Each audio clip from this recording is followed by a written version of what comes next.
अस्याश्चाक्षुषी विद्याया अहिर्बुद्ध्य ऋषिर्गायत्री छन्दः सूर्यो देवता चक्षुरोगनिवृत्तये विनियोगः।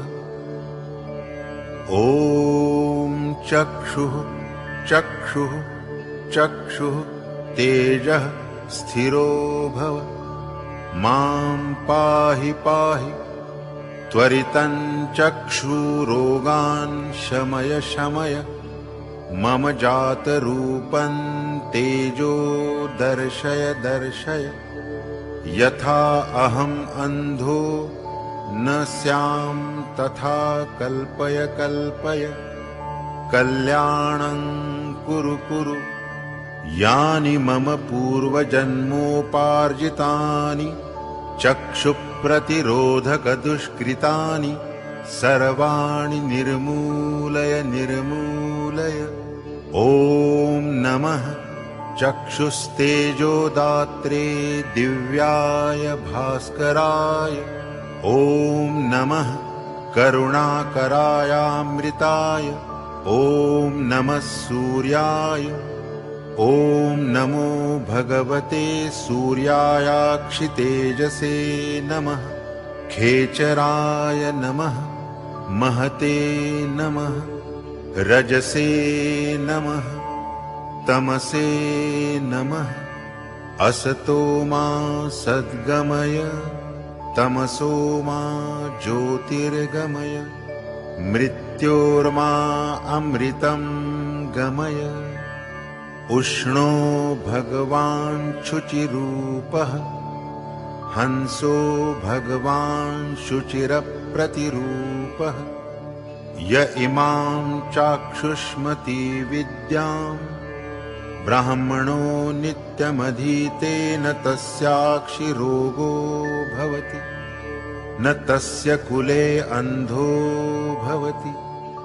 अष्टौ ब्राह्मणान् सम्यक् ग्राहयित्वा विद्यासिद्धिर्भवति। ॐ नमो भगवते आदित्याय। अहोवाहिनी अहोवाहिनी स्वाहा। ॐ अस्याश्चाक्षुषी विद्याया अहिर्बुद्ध्य ऋषिर्गायत्री छन्दः सूर्यो देवता चक्षुरोगनिवृत्तये विनियोगः।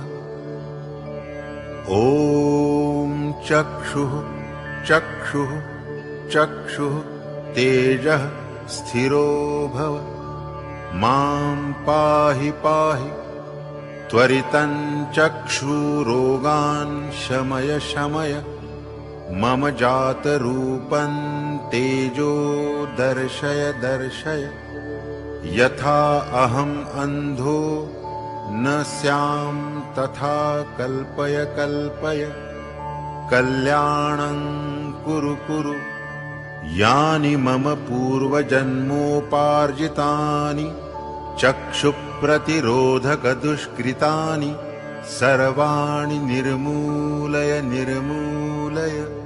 ॐ नमः चक्षुस्तेजोदात्रे दिव्याय भास्कराय। ॐ नमः करुणाकरायामृताय। ॐ नमः सूर्याय। ॐ नमो भगवते सूर्यायाक्षितेजसे नमः। खेचराय नमः। महते नमः। रजसे नमः। तमसे नमः। असतो मा सद्गमय तमसो मा ज्योतिर्गमय मृत्योर्मा अमृतं गमय। उष्णो भगवान् शुचिरूपः हंसो भगवान् शुचिरप्रतिरूपः। य इमां चाक्षुष्मती विद्यां ब्राह्मणो नित्यमधीतेन तस्याक्षिरोगो भवति, न तस्य कुले अन्धो भवति। अष्टौ ब्राह्मणान् सम्यग् ग्राहयित्वा विद्यासिद्धिर्भवति।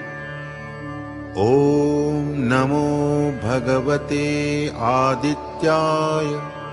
अहोवाहिनी अहोवाहिनी स्वाहा।